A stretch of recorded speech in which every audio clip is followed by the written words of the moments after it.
رواں رواں، تحفظ دین کا کارواں رواں رواں، علماء کا ساتھ دو آؤ سب کے سب یہاں، علماء کا ساتھ دو آؤ سب کے سب یہاں۔ الحمد للہ وکفی وسلام علی عباده الذین اصطفى، اما بعد فاعوذ باللہ من الشیطان الرجیم، بسم اللہ الرحمن الرحیم۔ ان عدۃ الشہور عند اللہ 12 شہرا فی کتاب اللہ یوم خلق السماوات والارض منها 4 حرم ذلك الدین القیم فلا تظلموا فیہن انفسکم۔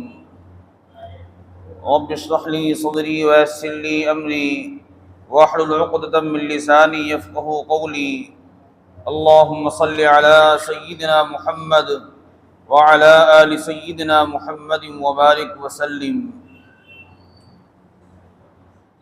میرے محترم بزرگوں، بھائیوں، دوستوں،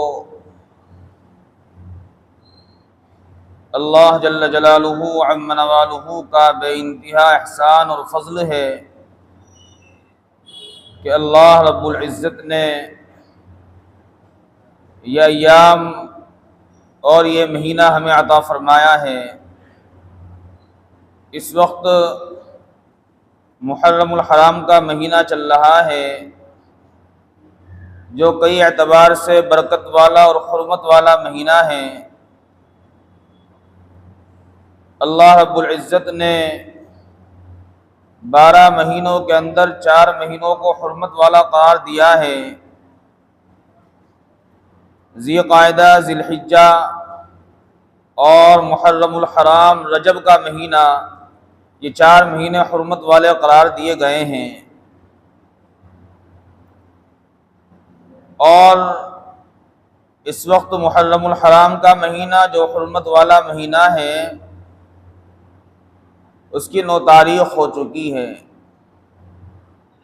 اور اس مہینے میں ایک دن 10 محرم الحرام عاشورہ کا دن جسے کہتے ہیں، یہ اور زیادہ برکت اور خصوصیت کا حامل دن ہے۔ جب تک رمضان کے روزے فرض نہیں ہوئے تھے اور رمضان کے احکامات نازل نہیں ہوئے تھے، تو اس وقت جو ہے 10 محرم الحرام کا روزہ رکھنا مسلمانوں پر فرض تھا۔ لیکن حضور اکرم صلی اللہ علیہ وسلم پر جب رمضان کے احکامات نازل ہو گئے تو پھر 10 محرم الحرام یعنی عاشورہ کے دن کا جو روزہ ہے اس کی فرضیت کو منسوخ کر دیا گیا اور وہ پھر فرض نہیں رہا۔ لیکن حضور اکرم صلی اللہ علیہ وسلم نے پھر بھی عاشورہ کے دن کو سنت اور مستحب قرار دیا ہے، اور آپ علیہ الصلاۃ والسلام نے فرمایا جو آدمی 10 محرم الحرام کا روزہ رکھے گا، عاشورہ کے دن کا روزہ رکھے گا، تو مجھے امید ہے اللہ رب العزت اس کے پچھلے 1 سال کے گناہوں کا کفارہ بنا دیں گے اور 1 سال کے گناہ اس کے ختم کر دیے جائیں گے۔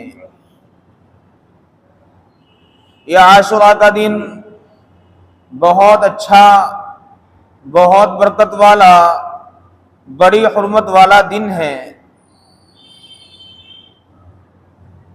بہت سے لوگ یہ سمجھتے ہیں کہ محرم الحرام کو اور خاص طور سے 10 تاریخ کو اس لیے فضیلت حاصل ہے کہ اس دن نواسہ رسول حضور اکرم صلی اللہ علیہ وسلم کے لخت جگر نور نظر جنت کے نوجوانوں کے سردار حضرت سیدنا حسین رضی اللہ تعالیٰ عنہ کی شہادت کا واقعہ پیش آیا۔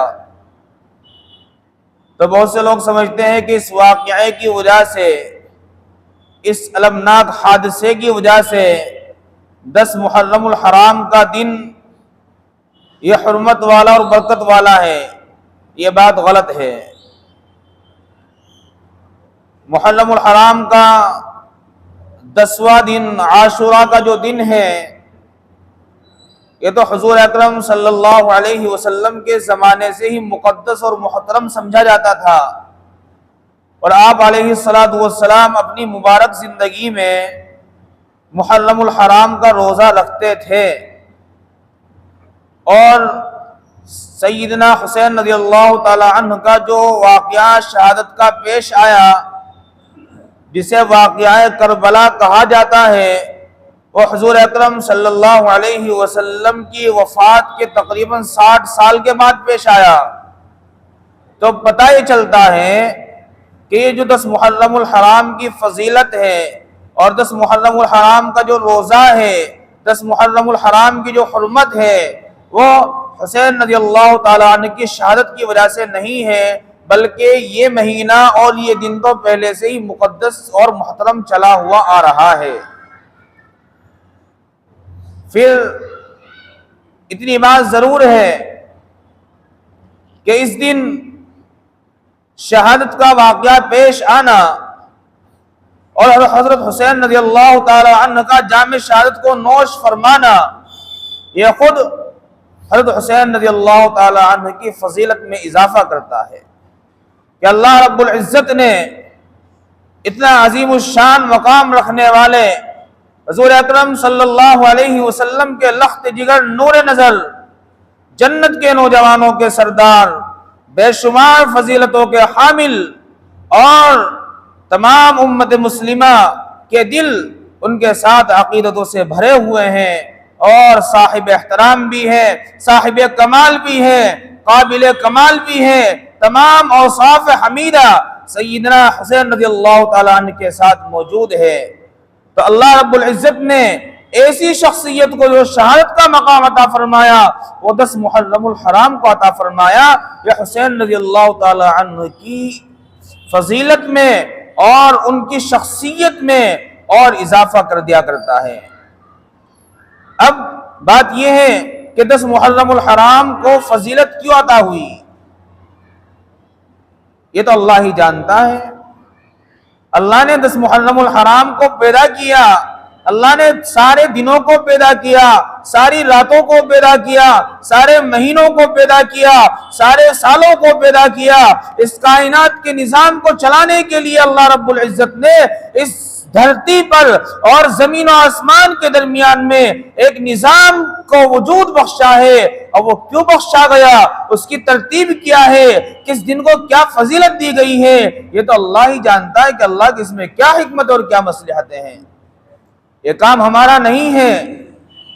بہت سے لوگوں میں یہ بات مشہور ہے کہ 10 محرم الحرام کو حضرت آدم علیہ السلام آسمان سے دنیا میں اترے، اور عاشورہ کے دن ہی ان کی توبہ قبول ہوئی۔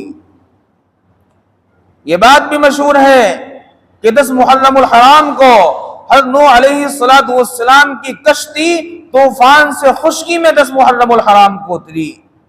اور لوگوں میں یہ بات بھی مشہور ہے کہ 10 محرم الحرام کو حضرت ابراہیم علیہ السلام کو آگ میں جب ڈالا گیا تو آگ کو جو گل گلزار اور سلامتی والا بنایا گیا ابراہیم علیہ السلام کے لیے، وہ 10 محرم الحرام کا دن تھا۔ حالانکہ ان ساری باتوں کی کوئی اصل نہیں ہے، کوئی بنیاد نہیں ہے، یہ ساری من گھڑت باتیں ہیں، کسی روایت میں نہیں ملتی یہ چیزیں۔ صرف ایک روایت ملتی ہے، اور وہ یہ ہے کہ اللہ رب العزت نے جب موسیٰ علیہ السلام کو فرعون کے لشکر سے اور فرعون کے ظلم و ستم سے نجات دی تھی، وہ 10 محرم الحرام کا دن تھا۔ موسیٰ علیہ السلام اپنے ماننے والوں کے ساتھ، اپنے حواریین کے ساتھ، توحید کو ماننے والے، رسالت کو ماننے والوں کے ساتھ، ان کو لے کر جو ہے وہ فرعون کی جو سرزمین ہے اور اس کی حکومت ہے، اس زمین کو چھوڑنا چاہتے ہیں اور چھوڑنے کے لیے چل دیتے ہیں۔ ایسے مقام پر پہنچتے ہیں کہ سامنے پانی آ گیا، دریا آ گیا، اور پیچھے سے فرعون اپنی طاقت کے نشے میں چور، اور اس کا لاہو لشکر اور اس کی طاقت اس کے ساتھ موسیٰ علیہ السلام کا پیچھا کر رہی ہے۔ آگے پانی ہے، پیچھے دشمن ہے، سامنے کوئی راستہ نظر نہیں آ رہا ہے۔ اللہ رب العزت کا نظام چلتا ہے، اور اللہ رب العزت حکم دیتے ہیں کہ اے موسیٰ، جو تیرے ہاتھ میں یہ عصا ہے اس کو پانی پر مار۔ موسیٰ علیہ السلام نے اس عصا کو پانی پر مارا تو پانی پھٹتا ہوا چلا گیا اور اس دریا کے اندر 12 راستے بن گئے۔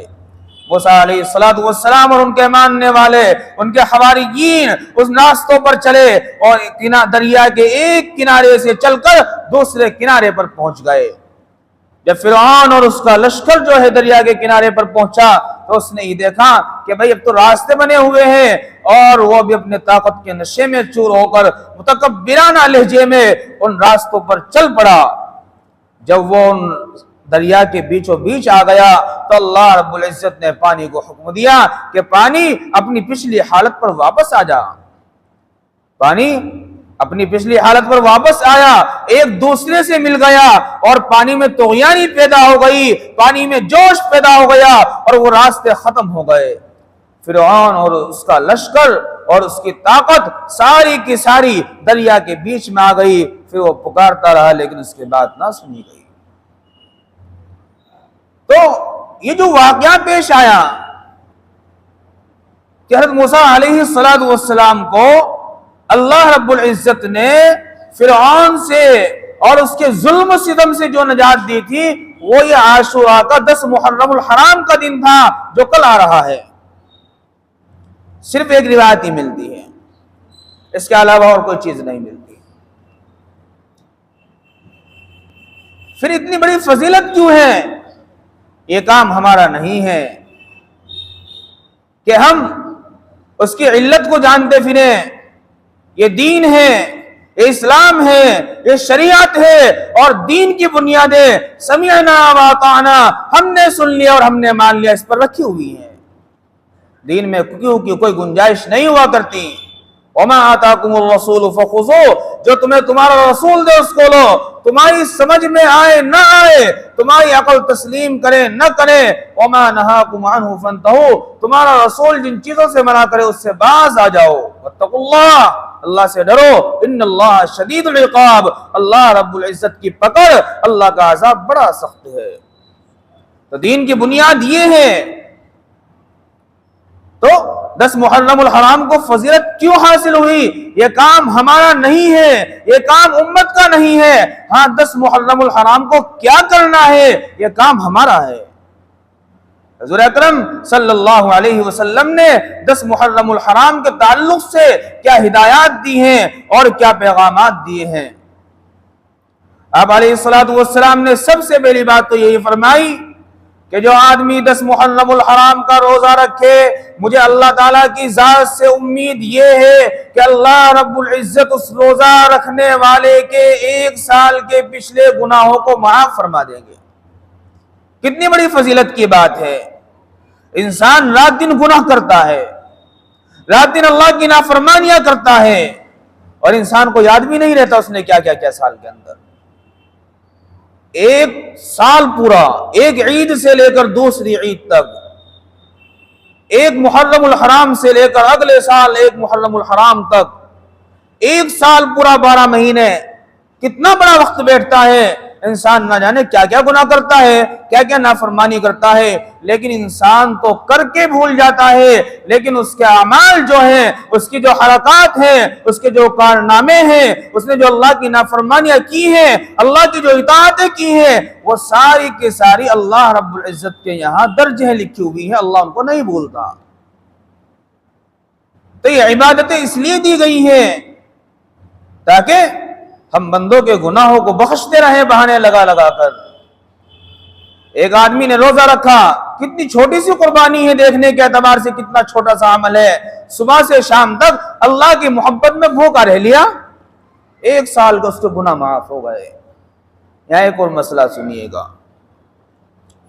حضور اکرم صلی اللہ علیہ وسلم اپنی زندگی میں مستقل اہتمام کے ساتھ یہ روزہ رکھا کرتے تھے، لیکن اس روزے کو یہودی بھی رکھتے ہیں، کیونکہ یہودی حضرت موسیٰ علیہ السلام کو مانتے ہیں، اور وہ اس خوشی میں کہ اللہ نے حضرت موسیٰ علیہ السلام کو فرعون سے نجات دی ہے، اس خوشی میں شکرانے کے طور پر وہ بھی روزہ رکھتے ہیں۔ حضور اکرم صلی اللہ علیہ وسلم کو یہ بات پتہ چلی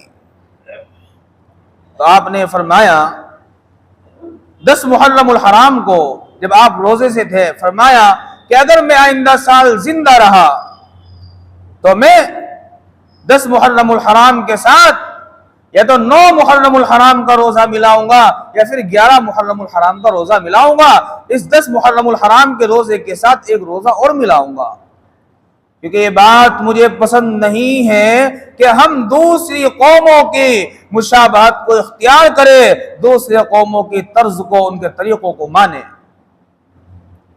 لیکن وقت وہ آیا، اگلا سال جب آیا تو آپ علیہ السلام اس دنیا میں موجود نہیں تھے، آپ اس دنیا سے جا چکے تھے، آپ پردہ فرما چکے تھے، آپ کا وصال ہو گیا تھا۔ لیکن کیونکہ حضور اکرم صلی اللہ علیہ وسلم کی مبارک زبان سے نکل چکا تھا اور اس وقت صحابہ کی بڑی جماعت موجود تھی جو آپ کے اشارے کو حکم کا درجہ دیا کرتی تھی، آپ کے قول پر، آپ کے فعل پر اپنی جانوں کو نچھاور کرنے والی صحابہ اکرام کی مقدس جماعت اس وقت موجود تھی۔ آپ تو چلے گئے، اگلے سال جب یہ ایام آئے تو صحابہ اکرام نے، بہت سے صحابہ نے 9 اور 10 کا روزہ رکھا اور بہت سے صحابہ نے 10 اور 11 محرم الحرام کا روزہ رکھا۔ تو یہودیوں کی مشابہت سے بچنے کے لیے 2 روزے ہوتے ہیں، تو جو آدمی یہ روزہ رکھے گا اسے بڑا ثواب عطا ہوگا۔ اب یہاں ایک مسئلہ اور سنو، یہ بات جب یہودی روزہ رکھتے تھے 1400 سال پہلے کی ہے، لیکن اس زمانے کے جو یہودی ہیں وہ اس روزے کو نہیں رکھتے، تو علماء نے یہ لکھا ہے کہ بہتر تو، اعلیٰ درجہ تو یہ ہے کہ آدمی 2 ہی روزے رکھے، 9 محرم الحرام کا اور 10 کا، یا 10 کا یا 11 کا۔ لیکن اگر کوئی آدمی ایک روزہ بھی رکھ لیتا ہے تو اب یہودیوں کی مشابہت نہیں ہوگی، کیونکہ یہودی اس روزے کو اب نہیں رکھتے۔ لیکن ہمیں رکھنا چاہیے، 2 ہی روزے رکھنے چاہیے، تو گنجائش کا پہلو ہے۔ یہ بتایا ہی جا رہا ہے کہ اگر 2 نہیں رکھ سکتے تو کم از کم 1 تو روزہ رکھیں۔ میں نے رات بھی اعلان کیا تھا، عشاء میں رات اعلان کیا تھا اسی لیے کہ اگر کوئی آدمی 9-10 کا رکھنا چاہتا ہے تو وہ آج سحری کرے، آج روزہ رکھے، اور 1 کل کا روزہ رکھ لے، اور جو آج نہیں رکھ سکے وہ کل اور پرسوں کا روزہ رکھے۔ یہ عشاء میں بات ہوئی تھی، لیکن بہت سارے حضرات نہیں ہوں گے اس میں۔ ایک کام تو یہ کرنا ہے، یہ ہمیں رسول اللہ صلی اللہ علیہ وسلم کی اس حدیث سے ایک بہت بڑا پیغام ملتا ہے۔ کیا پیغام ملتا ہے؟ کہ آپ علیہ السلام نے عبادات کے اندر بھی دوسری قوموں کی مشابہت کو ناپسند فرمایا۔ روزہ تو عبادت ہی تو ہے، یہودی بھی اللہ کے لیے رکھ رہا ہے، مسلمان بھی اللہ کے لیے رکھ رہا ہے، لیکن اللہ کے نبی نے اس کو پسند نہیں فرمایا کہ جو کام یہودی کر رہا ہے وہ کام مسلمان بھی کرے۔ عبادات کے اندر بھی پسند نہیں فرمایا۔ کیوں؟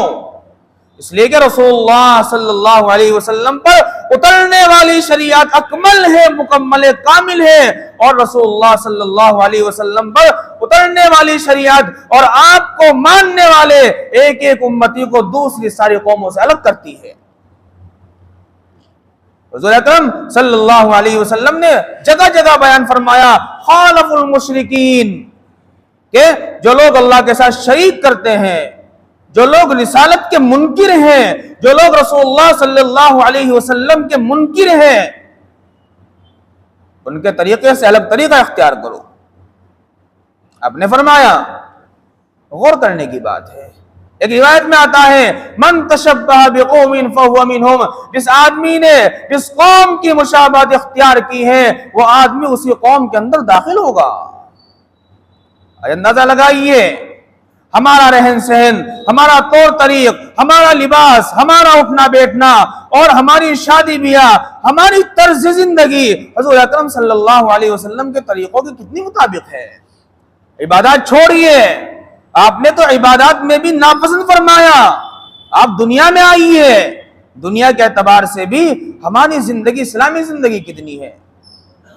چھوٹی سی بات لے لیجیے مثال کے طور پر، اگر اس مجمع کے اندر ٹوپی اتروائی جائے اور بالوں پر نگاہ ڈالی جائے، آپ امت محمدیہ ہو، آپ رسول اللہ صلی اللہ علیہ وسلم کی محبت کا دم بھرنے والے ہو، تو اس مجمع کے اندر 90% سر ایسے ملیں گے جن کے بال سروں پر انگریزی ہے۔ جب ہم رسول اللہ صلی اللہ علیہ وسلم کی تعلیمات کے مطابق بال نہیں رکھ سکتے، جب ہم آپ کی تعلیمات کو نہیں اپنا سکتے، تو پھر ہم مسلمان کیسے ہیں؟ بتائیے۔ آج ہم اپنے بالوں کو دیکھیں، اپنے بچوں کے بالوں کو دیکھیں، انگریزی بال، حالانکہ رسول اللہ صلی اللہ علیہ وسلم نے ان بالوں کو منع فرمایا کہ بال کہیں سے چھوٹے ہوں کہیں سے بڑے ہوں۔ اور آج کل کیا چل رہا ہے؟ آج کل تو اتنا بیکار کام چل رہا ہے کہ انسان ایسے ایسے بال کٹاتا ہے کہ وہ بدنما معلوم ہوتا ہے۔ یہاں سے کٹ، وہاں سے کٹ، یہاں سے کٹ، یہاں ٹوکرا سے بنوا لیا، پیچھے ٹوکرا سے بنوا لیا۔ یہ تو جانوروں کی علامت ہے۔ آپ انسان ہو، آپ اشرف المخلوقات ہو، اللہ نے آپ کو خوبصورت پیدا کیا۔ لَقَدْ خَلَقْنَا الْإِنسَانَ فِي أَحْسَنِ تَقْوِيمٍ۔ ہم خود اپنے چہروں کو بگاڑتے ہیں۔ ایسا لگتا ہے کہ ہمارے پاس کوئی تہذیب نہیں ہے، ہمارے پاس کوئی ثقافت نہیں ہے، ہمارے پاس کوئی تمدن نہیں ہے، ہمارے دین نے ہمیں کوئی طریقہ نہیں بتلایا ہے، اور ہم دوسرے کے طریقوں کو اختیار کر کے فخر محسوس کرتے ہیں۔ نعوذ باللہ، نعوذ باللہ، یہ تو کفر کی علامتیں ہیں۔ آپ نے ہر چیز میں رہنمائی فرمائی، فرمایا اگر کوئی بال رکھنا چاہے تو حضور اکرم صلی اللہ علیہ وسلم نے اپنی زندگی میں 3 طریقے کے بال رکھے، لما، جمہ، وفرا۔ شمائل ترمذی میں روایت ہے پوری۔ کوئی بال بڑے رکھنے کا شوقین ہے، اسے یہ چاہیے کہ وہ کان کی لو تک بال رکھے، یہ سنت ہے۔ اس سے بڑے رکھنا چاہتا ہے تو کندھوں تک رکھنے کی بھی گنجائش ہے، یہ بھی سنت ہے۔ اور تیسرا درجہ، کانوں کی لو اور کندھوں کے بیچ کا جو سائز ہے، آپ علیہ السلام نے وہ بھی بال رکھے ہیں۔ اگر کوئی رکھنا چاہ رہا ہے تو بال رکھے، لیکن رسول اللہ صلی اللہ علیہ وسلم کے طریقوں کو نظر انداز نہیں کر سکتے، ان کے مطابق بال رکھے۔ لیکن آپ نے فرمایا جو آدمی بڑے بال رکھے اسے چاہیے کہ وہ ان کی دیکھ بھال بھی کرے۔ ایسا نہیں کہ بال بڑے رکھ لیے، نہ ان میں کنگھا ہے نہ تیل ہے، اور پھر بد تہذیبوں کی طرح بھاگا پھر رہا ہے۔ تو عزیزوں، غور کرنے کی بات یہ ہے کہ ہماری زندگی میں دین کتنا ہے۔ یہ بات صحیح ہے نا؟ ہمارے سو کے بال کیسے ہیں جب رسول اللہ صلی اللہ علیہ وسلم نے منع فرمایا؟ آپ کی خدمت میں ایک بچہ لایا گیا، اس کے بال ایسے اوپر کو تھے، اتنی اوپر کو ٹوکرا سا بنا ہوا تھا، یہاں سے کٹے ہوئے تھے۔ آپ نے فرمایا اس کو کاٹو۔ صحابی رسول کا بچہ تھا، اور اسی مجلس میں رسول اللہ صلی اللہ علیہ وسلم کی مجلس میں اس بچے کے بال کو کاٹ دیا گیا۔ جب ہم اپنی نسلوں کو یہ بتائیں گے کہ ہماری تعلیمات یہ ہے اور کامیابی اسی میں ہے، تو ہماری آنے والی نسلیں اسلام پر کھڑی ہوں گی۔ اور اگر ہم انگریزوں کے طریقوں کو اپنائیں گے، یہودیوں کے طریقوں کو اپنائیں گے، تو پھر ہمارے آنے والی نسلوں سے ایمان کی اور دین کی کوئی امید نہیں ہے۔ آج ہم اس مجمع پہ نگاہ ڈالیں، چہروں کو دیکھیں، کتنی فیصد لوگ مسلمانوں میں اللہ کے نبی کے چہروں کے مطابق اپنا چہرہ بناتے ہیں۔ حالانکہ میرا ایمان یہ ہے اور میرا عقیدہ یہ ہے کہ جب سے یہ دنیا قائم ہوئی ہے اور قیامت تک رسول اللہ صلی اللہ علیہ وسلم سے زیادہ کوئی خوبصورت، کوئی حسین پیدا نہ ہوا ہے اور نہ ہوگا۔ یہ سب کا ایمان ہے اور یہ عقیدہ ہے۔ اللہ رب العزت نے حضور اکرم صلی اللہ علیہ وسلم کو داڑھی دی۔ وَأَحْسَنَ مِنْكَ لَمْ تَرَ قَطُّ عَيْنِي وَأَجْمَلَ مِنْكَ لَمْ تَلِدِ النِّسَاءُ خُلِقْتَ مُبَرَّأً مِنْ كُلِّ عَيْبٍ كَأَنَّكَ قَدْ خُلِقْتَ كَمَا تَشَاءُ۔ یا رسول اللہ، آپ تو ایسے ہیں کہ آپ کا مثل تو پیدا ہی نہیں ہوا، آپ تو بے عیب ہیں، آپ کو ایک بار دیکھو تو جی چاہتا ہے کہ آپ کو دیکھتے ہی رہو۔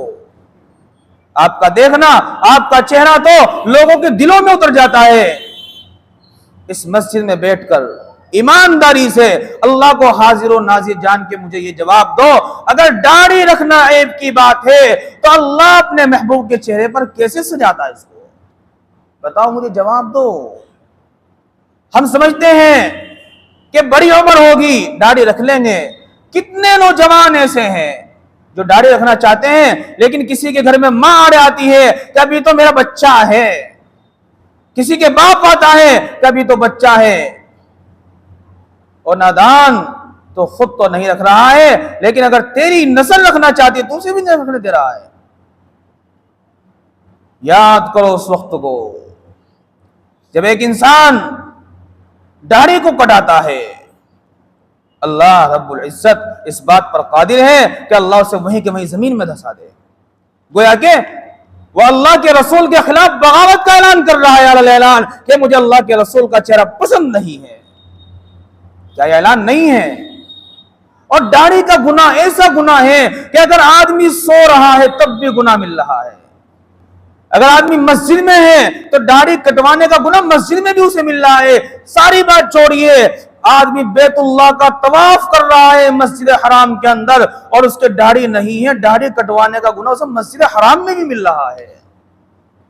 اور داڑھی کٹوانے والوں کو شفاعت کی کوئی امید نہ ہونی چاہیے. اس لیے عزیزو, آج ہمارا کھانا پینا کیا ہے؟ کھڑے ہو کر لوگ کھانے کو فخر محسوس کرتے ہیں, حالانکہ رسول اللہ صلی اللہ علیہ وسلم نے اپنی پوری زندگی میں بغیر عذر کے کبھی کھڑے ہو کر کھانا نہیں کھایا. کھڑے ہو کر تو دور کی بات, آپ نے کبھی ٹیک لگا کر کھانا نہیں کھایا, بلکہ جب آپ کے سامنے کھانا لایا جاتا تو آپ یا تو اکڑو بیٹھا کرتے یا پھر ایک پیر بچھا کر بیٹھا کرتے اور فرماتے کہ میں تو غلام ہوں, میں تو بندہ ہوں اور مجھے یہ چاہیے کہ میں غلاموں کی طرح کھانا کھاؤں. یہ اللہ کی نعمتیں ہیں. آج شادیوں میں, بیاہوں میں اور بازاروں میں, ٹھیلیوں پر, ہر جگہ کھڑے ہو کر لوگ کھانا کھاتے ہیں اور اس کو فخر محسوس کرتے ہیں. کھڑے ہو کر کھانا کھانا یہ تو جانوروں کی علامت ہے. آپ نے بھینس کو دیکھا, بھینس کبھی بیٹھ کر چارہ نہیں چگتی. بتائیے مجھے, بھینس کبھی بیٹھ کر کھانا نہیں کھائے گی. ہاں جگالی تو کر لے گی, کھڑے ہو کر کھائے گی, کیونکہ بھینس کے پاس کوئی تہذیب نہیں, اس کے پاس عقل نہیں ہے. اللہ نے آپ کو عقل دی ہے, ہمیں دین دیا ہے, ہمیں اسلام دیا ہے, ہمیں خوبصورت نبی دیا ہے, خوبصورت شریعت دی ہے. جو آدمی اسے اپنائے گا وہ دنیا اور آخرت دونوں میں کامیاب ہو جائے گا, اور جو آدمی اسے چھوڑے گا تو وہ دنیا اور آخرت دونوں میں ذلیل و رسوا ہو کر برباد ہو جائے گا. اس لیے عزیزوں, غور کرنے کی بات ہے. یا ایھا الذین آمنوا ادخلوا فی السلم کافہ, اے ایمان والو اسلام میں پورے داخل ہو جاؤ, مکمل طور پر داخل ہو جاؤ. تو 10 محرم الحرام کو ہمیں کیا کرنا ہے؟ بات یہاں رہی ہے. 10 محرم الحرام کو تو روزہ رکھنا ہے. دوسرا عمل, ویسے تو بہت ضعیف روایت ہے اور ایک ہی روایت ملتی ہے, بہت ضعیف ہے, اور بہت سے محدثین نے لکھا ہے کہ یہ مختلف طرق سے پہنچ کر یہ روایت حسن کے درجے کو پہنچ جاتی ہے. یہ محدثین کی اصطلاح ہے, تو کچھ جان پیدا ہو جاتی ہے اس میں. کیا کرنا ہے؟ روایت ضعیف ہے لیکن عمل کرنے میں کوئی حرج نہیں ہے. حضور اکرم صلی اللہ علیہ وسلم نے فرمایا 10 محرم الحرام کو جو آدمی اپنے گھر والوں پر وسعت کرے گا کھانے میں, یعنی دسترخوان کو وسیع کرے گا اپنے گھر والوں پر, تو اللہ رب العزت اس کے پورے سال کے رزق میں کشادگی عطا فرما دیں گے. یہ بہت اچھا عمل ہے. تو اگر کوئی آدمی, میں نے گزشتہ سال بھی عرض کی تھی حدیث, اگر کوئی آدمی مثال کے طور پہ دال وغیرہ بنوا رہا ہے تو اسے چاہیے وہ اور اچھا بنوائے, اپنی حیثیت اور بہت کے حساب سے وہ اچھا بنوائے اپنے گھر والوں کے لیے, اور اس کا ثواب اور اس کا فائدہ گھر والوں کو ہی پہنچے گا اور آپ کو پہنچے گا. تو اس پہ عمل کر سکتے ہیں. یہ 2 عمل ہیں, ایک تو روزہ اور ایک یہ. اس کے علاوہ تیسرا عمل جو ہے شریعت میں کہیں نہیں ملتا. لوگ کہتے ہیں حضرت سیدنا حسین رضی اللہ تعالیٰ عنہ کو شہید کیا گیا, ہم غم منائیں. تم کیوں غم مناؤ, کیوں غم منائیں؟ ہاں واقعہ ہے افسوسناک, واقعہ ہے خطرناک, لیکن غم منانے کے اسلام میں کوئی گنجائش نہیں ہے. حسین رضی اللہ تعالیٰ عنہ شہید ہوئے ہیں. وَلَا تَقُولُوا لِمَنْ يُقْتَلُ فِي سَبِيلِ اللَّهِ أَمْوَاتٌ بَلْ أَحْيَاءٌ وَلَٰكِن لَّا تَشْعُرُونَ. جو اللہ کے راستے میں شہید ہوئے ہیں انہیں مردہ نہ کہو بلکہ وہ اللہ کے ہاں زندہ ہے. حسین رضی اللہ تعالیٰ عنہ کل بھی زندہ تھے, وہ آج بھی زندہ ہیں, وہ کل بھی زندہ رہیں گے, اور قیامت تک آنے والے لوگوں کے لیے نمونہ بن کر انہوں نے وہاں قربانی دی, باطل کے سامنے ڈٹے, حق کا دامن کو پکڑا, سچائی کو اپنایا. ان ساری چیزوں کو ہمیں اپنی زندگیوں میں لانے کی ضرورت ہے. لیکن ماتم منانا, سوگ منانا, چھاتیوں کو پیٹنا, کالے کپڑے پہننا, یہ تو خود سزا ہے. جو میں نے شروع میں آیت پڑھی, اللہ اس کا اگلا ٹکڑا فرماتے ہیں فَلَا تَظْلِمُوا فِيهِنَّ أَنفُسَكُمْ کہ تم ان 4 مہینوں میں اپنے اوپر ظلم نہ کرو. تو یہ چھاتیں پٹ رہی ہیں, یہ جو کالے کپڑے پہنے جا رہے ہیں, جو چوڑیاں پھوڑی جا رہی ہے, یہ جو کنڈے بھرے جا رہے ہیں, یہ جو کھچڑا بانٹا جا رہا ہے, سبیلیں لگائی جا رہی ہیں, جتنی خرافات ہو رہی ہیں اسلام میں ان کی کوئی بنیاد نہیں ہے, سب بیکار ہے. اس لیے کل کیا کرنا ہے, اپنے گھر رہو. تعزیہ دیکھنا ناجائز ہے. کبھی وہ ماتم نکلتا ہے ان لوگوں کا تو اسے دیکھنے جاؤ. اپنی بہن بیٹیوں کو اپنے گھروں پہ رکھو. ایک عجیب ماحول ہے بدتمیزی کا, طوفان بدتمیزی برپا رہتا ہے. جوان جوان لڑکی ہے, میک اپ کر کے کھڑی ہوتی ہے اور گزر رہے ہیں یا علی مولا یا علی مولا یا علی. اس کی کوئی بنیاد, کیا فائدہ ہوگا اس سے ظلمت پیدا ہوگی دلوں میں. اس لیے اپنے آپ کو بچاؤ, اپنے بچوں کو بچاؤ, اپنی عورتوں کو بچاؤ, اپنی بیٹیوں کو بچاؤ. صرف 2 کام کرو. اور کھچڑا بنانا یہ ایک بہت بڑی رسم ہے. کھچڑا بنانا یہ نہ کرنا. کل وہ اگر کوئی کرے تو بریانی وغیرہ بنا لو اور وہ خود ہی کھا لو بس. کہ کھچڑا بنا کے بانٹ لے. بھائی کھچڑا بنانا تو ہے ہی نہیں کہیں. کھچڑا بنا تو سکتے ہیں لیکن یہ ایسا ہوگا کہ اسے ضروری سمجھ کے کرنے لگے لوگ. اور دین میں ہر وہ کام جو ضروری سمجھ کر کیا جائے اور وہ دین میں نہ ہو, یہی تو بدعت ہے. یہی تو بدعت ہے. تو کھچڑا بنانا, سبیل لگانا کہ بھائی حضرت حسین رضی اللہ تعالیٰ نے پیاسے تھے اور ہم پانی بانٹیں گے. یہ پانی وہاں پہنچے گا؟ نہیں پہنچے گا. آخری واقعہ اس کے بعد حضرت شیخ الحدیث مولانا زکریا رحمۃ اللہ علیہ ایک مرتبہ مدینہ منورہ میں تھے. 10 محرم الحرام کا مہینہ آیا, جنہوں نے فضائل اعمال لکھی. بڑے مریدین تھے, کہنے لگے بھائی آج 10 محرم الحرام ہے, ہمیں یہ بتاؤ آپ نے کیا کیا, جو شہید ہوئے کربلا میں ان کے لیے کیا کیا آپ نے. کہنے لگے حضرت ہمیں تو کچھ بھی نہیں کیا اب تک. کہنے لگے یہی تو بات ہے, حق ہے ان کا, وہ اہل بیت ہیں, وہ رسول اللہ صلی اللہ علیہ وسلم کے آل اولاد ہیں, ان کا حق ہے ہم پر, رسول اللہ کا ہم پر حق ہے. تمہیں کتنے سال ثواب کیا. مریدین نے کہا حضرت آپ ہی بتا دو کیا کرنا. کہنے لگے جب سے محرم الحرام کا مہینہ شروع ہوا ہے, 1 محرم سے لے کر آج 10 محرم ہے, روزانہ جو لوگ شہید کربلا ہیں, جو لوگ کربلا میں شہید ہوئے, روزانہ ان کے لیے 1 قرآن مجید ختم کرتا ہوں. یہ لے جائے گا آپ کو بلندی پر, یہ لے جائے گا, یہ ثواب دے گا, یہ آپ کو بھی فائدہ دے گا, ان کو بھی فائدہ دے گا. لیکن یہ تو محبت کی دہشت گردی ہے کہ چھاتیاں پی لی جائیں. اس لیے اس سے بچیے گا. صرف 2 کام کیجئے, روزہ رکھیے اگر آپ کی وسعت ہے, آپ کے اندر ہمت ہے. دوسرا کام کچھ بنائیے اور اپنے بچوں کو کھلائیے. اللہ تعالی عمل کرنے کی توفیق عطا فرمائے. وآخر دعوانا الحمدللہ رب العالمین.